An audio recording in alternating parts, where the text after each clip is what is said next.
The Florida Gators 2025 opponents have been announced and, You are Locked On Gators, your daily podcast on the Florida Gators. Part of the Locked On Podcast Network, your team every day.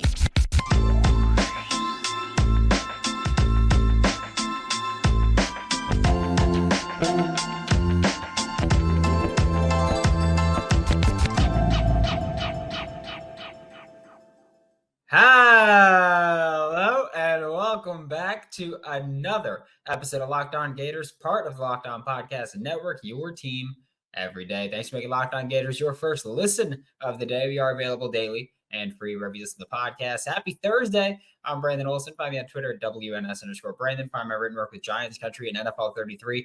And I want you to know that the intro, I recorded it. And then I started talking after the video, and I looked down and I saw that my mic was not plugged in. So fun stuff there. Just so you know, we're having that kind of evening right now. This episode of Locked On Gators is brought to you by Nissan. Are you the kind of driver that likes to push things a little further? You ever wonder what adventure could be right around the next corner? Take the Nissan Rogue, Nissan Pathfinder, or Nissan Armada and go find your next big adventure. Check them all out today at nissanusa.com. And like I said, the Florida Gators 2025 opponents came out, or all of the 2025 opponents came out, and the SEC did what everyone wishes they could do. They just packed it in, really. That's what they were like, hey, we're going to stick with 8 conference games again. But just flip the home and away slates. That was it. That's all they had to do. Like, they get paid to do that, which is wild to me. I don't think the schedule in 2025 will be as difficult as it was in 2024 for a lot of things that we'll talk about a bit later. But I do think that it's wild to go, oh, the toughest schedule in college football? You're going to run it back. Of course, the big difference there is the out-of-conference slate in 2025 is going to be not as difficult as the out-of-conference slate in 2024, where in 2024, you have 11 Power 5 games, and your one non-Power 5 game is against Samford. In 2025, you'll have hosting South Florida, at Miami, hosting Florida A&M, and then hosting Florida State. So obviously, that's not as difficult as having UCF there, really. You're replacing UCF with USF, and that's a much easier matchup in 2025. So that's part of why it's going to be considerably easier. And then your SEC games are going to be the neutral site versus Georgia. You're going to host Mississippi State, host Tennessee, and host Texas. And then you travel to Kentucky, to LSU, to Ole Miss, and to Texas A&M.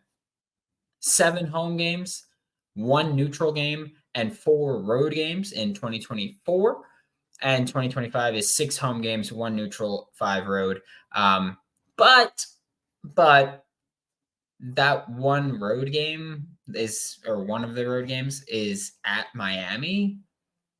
So really, that doesn't count as a road game. It's not a home game, but it's neutral site. We'll say neutral site, I guess. Yeah, it's a weird one, but I don't expect them to show up for that because they don't show up for any games, regardless of whether they're good or bad. But I do think that it's obviously not as difficult. And yes, you have 1 less home game, 1 more road game. But again, it's really just 1 less home game because one of those games is Miami. But it's shaping up to be a bit different. Like it's the same schedule. They're running it back, and that's boring and lazy and the least surprising thing ever, right?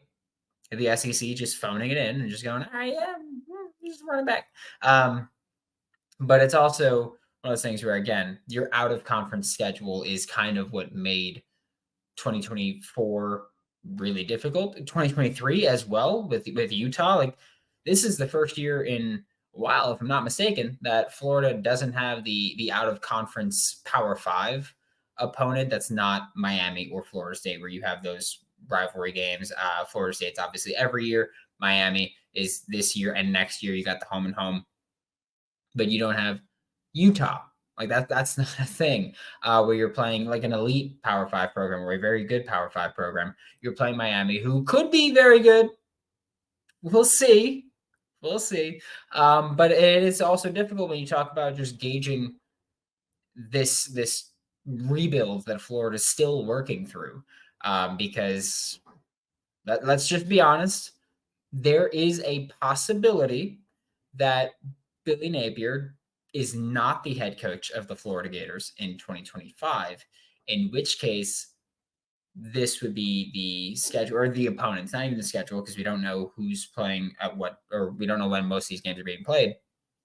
But that could be year one of a tenure for a new Florida Gators coach. Not super easy, but again, I get it. I do think 2024 is the toughest schedule that we've maybe seen. But I do think it's the toughest schedule in college football in 2024. Running it back, flipping where teams are playing, you have a lot less favorable road schedule when you look at the SEC. You have to go to Texas A&M. You have to go to LSU, and those are I have always said that LSU for me is the only like LSU at night is the only atmosphere that rivals Florida at night. That's it. In college football, it's those two. Like those two are the elite of the elite night games that you have in the entire country, not just the SEC, but LSU and Florida are the elite. Texas A&M has long been a very daunting home stadium, and in recent years, not so much. But now that you have Mike Elko, you got the new head coach, new blood. It's supposed to be more fun there. They're probably going to get back there in Kentucky. They show up for Florida. That's it. Like I don't think Kentucky has an awesome home atmosphere, but every time Florida goes there, they show up. Like Kentucky's the game or the school where I go, Florida's their Super Bowl, and I don't do that all the time. Like everybody just go every time you go on the road and lose, everyone's like, oh, this is their Super Bowl. No, but for Kentucky, I do think that Florida's their Super Bowl. That's the school that beat up on them for 3 decades. And then now they're finally gaining that momentum and that traction. And they've won, I believe, 4 of the last 6. And that's where they really pick things up. And then their home game. I mean, last time Florida went to Kentucky was this year. And their fans showed up. But the time before that also was when Florida had just an insane amount of penalties. And a lot of it came down to their crowd is just so jumping late at night at Kroger Field there. So your road slate in 2025 is definitely going to be pretty tough. In 2024, you have at Tennessee and at Texas. But outside of that, not too daunting. So I do think that your road slate in 2025 gets tougher. Your home slate, there's less games, but you get Tennessee, which hasn't been able to win in Gainesville. You get Texas going to Gainesville for the first time since like 1940 or 1941, something wild like that. Mississippi State. It's going to be another, again, tough schedule. I don't think it's going to be as difficult as 2024, which we'll talk about in just a second. But I do think that it's still going to be a pretty tough schedule that you're running back, again, for pure laziness reasons. And that's my main thing. I'm not, again, I don't cry about a tough schedule. I want a tough schedule because I think Florida should be at a spot where you go, I don't care who's in front of me. We're going to win. And that should be the approach. But yeah, tough schedule considering where the program is. Not awesome, but we're going to talk about some of the biggest takeaways from that in just a second. But first, a quick word from Nissan. This week's March Madness bracket highlight is brought to you by our friends at Nissan. And each week we're picking one team that stands out, a team that's pushed it further than the rest, just like any of the all-new 2024 Nissan SUVs. These guys were able to take it to the next level. And I'm going to give it to – who should we give it to? I'm gonna give it to the UConn Huskies. UConn Huskies, the number 1 overall seed, can only be described as an armada. They're a powerhouse there. This top-seeded team is as hardcore as it gets. We'll see how far they make it in the tournament. I'm gonna go out on a limb. Elite 8. That's what I'm doing. I'm drawing a line in the sand and saying UConn, Elite 8, and then they're getting bounced. They're one of the favorites to win it all, right? They're the favorite, I would imagine, to win it all. No. Now they got that tough East region with 4 of the Power 6 champions. Call it an L. I'm just saying. Take the Nissan Rogue, Nissan Pathfinder, or Nissan Armada and go find your next big adventure at shopnissanusa.com. You could also say goodbye to busted brackets, which start today, baby. I'm just saying. You could bet on every game of the tournament, and I'm gonna try to bet on every game that I'm eligible for. I'm just gonna pick something and do it. I'm gonna look at KenPom, look at the 4 factors, and that's who I'm picking to win. That's kind of how I set my bracket up. Whether you're betting on a big upset or a 1 seed, it's time to go dancing on America's #1 sportsbook. Right now, new customers get $200 in bonus bets if your first $5 bet wins. $200 to use on point spread, money line. Like, you get 200 bonus bets. You're kind of playing with house money, and you can go, all right, let me just sprinkle 5 on a 16 seed to beat a 1 seed. It's going to be wild odds, but hey, could happen, or 15 or a 2. Just saying. Just visit FanDuel.com/locked on and bet on college hoops until they cut down those nets. Thanks for making Locked On Gators your first listen of the day every day. We are available daily and free wherever you listen to podcasts and on YouTube. And if you haven't yet become a Locked On Gators insider, go to joinsubtext.com/Locked On Gators. 2 weeks free, $5 a month after that. We're taking analytic looks at these matchups, working on a few football pieces as well that are only going to be shared to the subtext group there. But some of the biggest takeaways from this Florida Gators 2025 schedule opponents. Presumably, DJ Lagway's first year as a full-time starter, we'll see him kind of run the gauntlet again with 4 of his 8 conference games coming on the road. Again, only having 3 at home. Like it's tough to go, hey, freshman or true sophomore, depending on if he's rotating in, whatever it may be. It's tough to say, hey, you're going to have to go on the road for 8 of your conference games. You get to be home for 3 of your non-conference games. Or you get to go on the road for 4 of your 8 conference games. I'm pretty sure I just said 8. But you get that 1 neutral game as well. And those games include LSU, Texas A&M, and a Kentucky squad that always shows up whenever you're there. And Ole Miss, which, depending on how 2024 goes, they could be really, really pumped for 2025 and beyond. Just saying, you win some games, maybe make a run at the playoff, and then they probably have their fan base pretty juiced for it. That being said, however, Ole Miss and Texas could both be in a situation where maybe they're not as good as expected, in the sense of there could be a lot of roster turnover. Like, you look at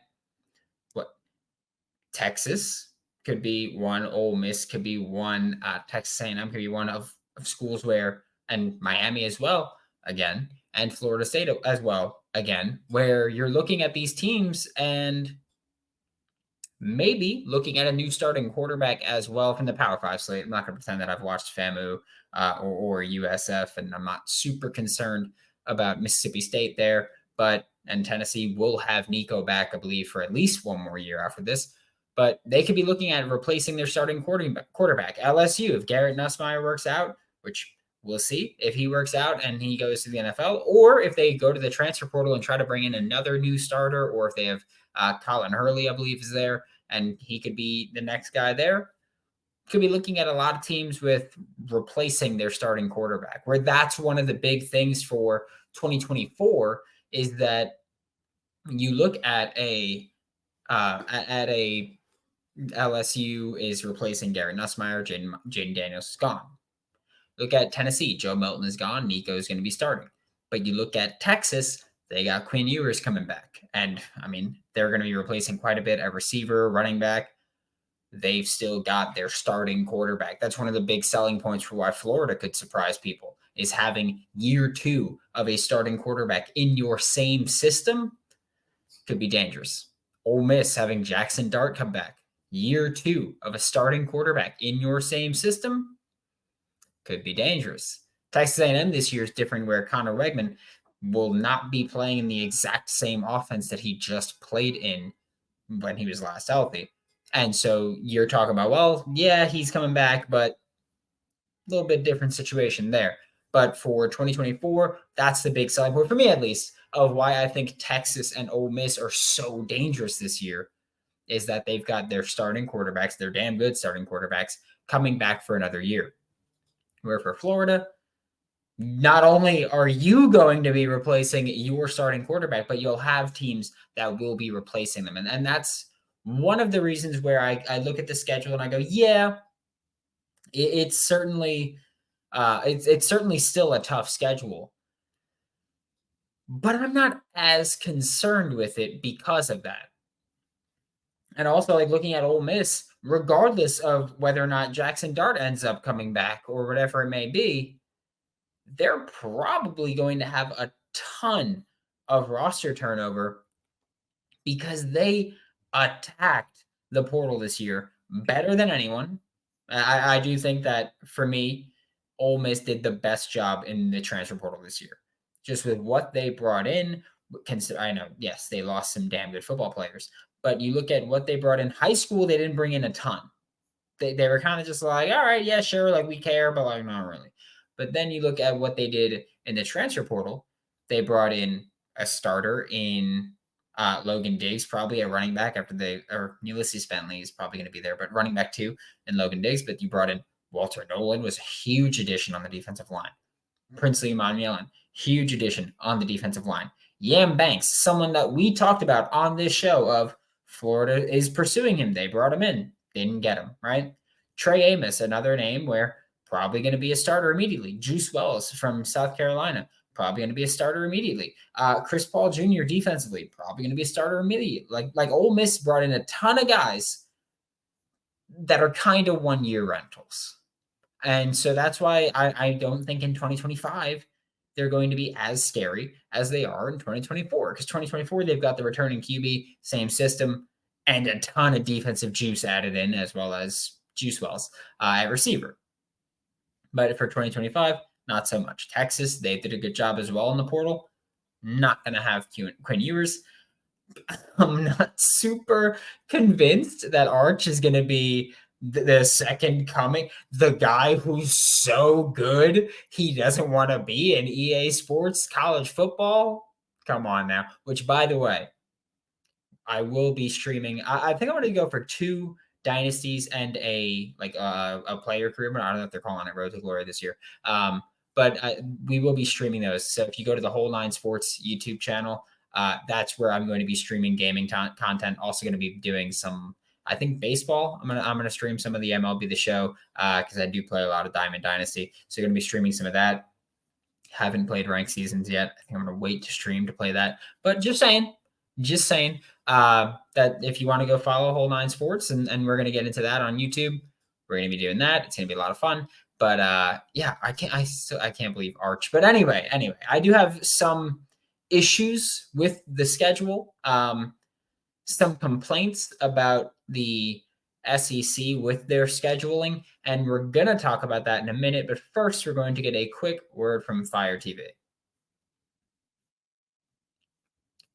Fire TV is your destination for sports, from live games to highlights to in-depth analysis. Fire TV offers amazing viewing experiences with smart TVs, as well as the Fire TV stick that you can plug into your existing TV that provides access to millions of movies, TV episodes, as well as free and live TV. And Fire TV is how I watch in my living room. Mr. and Mrs. Smith, weird show, entertaining.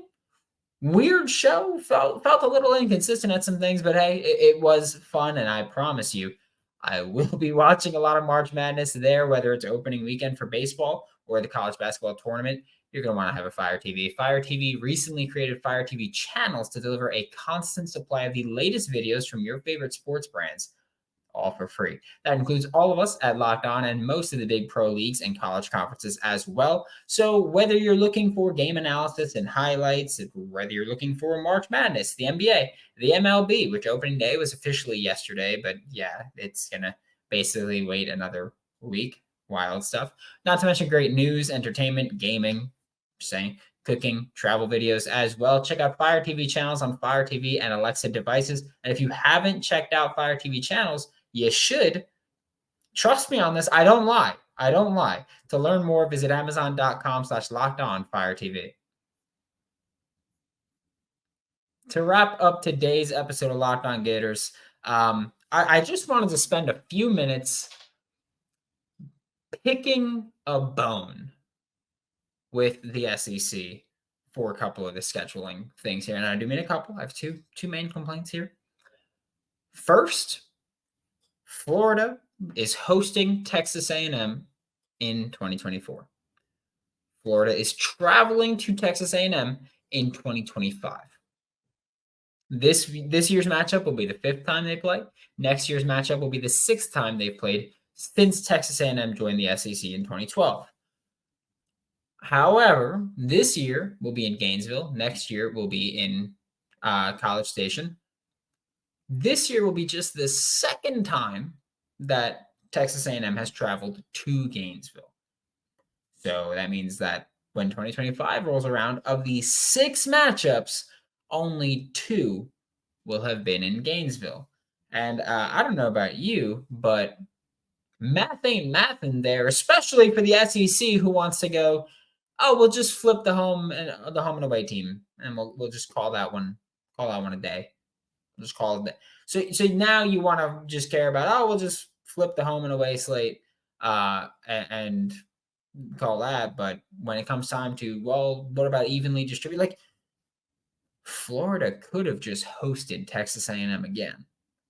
And I realized that that's not a common thing to host a team 2 times in a row, but it's a common thing if you're Texas A&M and you're hosting Florida multiple times in a row.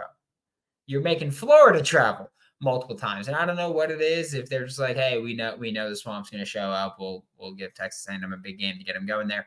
But I kind of hate it.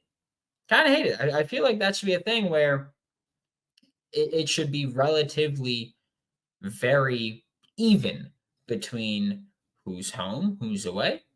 There's a reason we have these home and home series, and I'm just saying, rather inconsistent. You had a chance to even it out perfectly, because if Florida was hosting in 2025, then guess what? Would have been 3 road, 3 away, and you could have just made you didn't. I'm not even saying, oh, you need to give Florida an advantage there. Like, fine.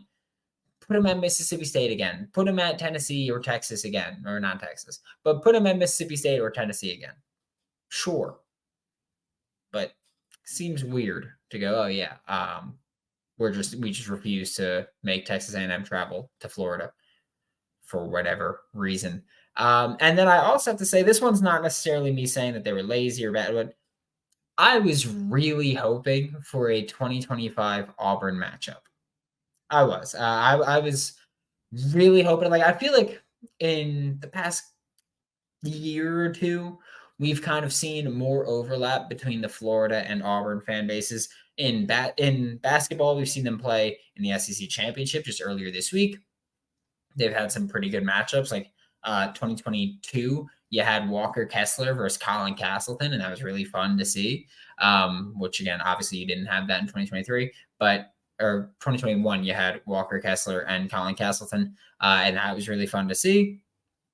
And then, obviously, the 2024 recruiting class, there was quite a bit of overlap between Florida and Auburn on the recruiting trail, where you had Jamonte Waller, you had Amaris Williams, you had LJ McCray.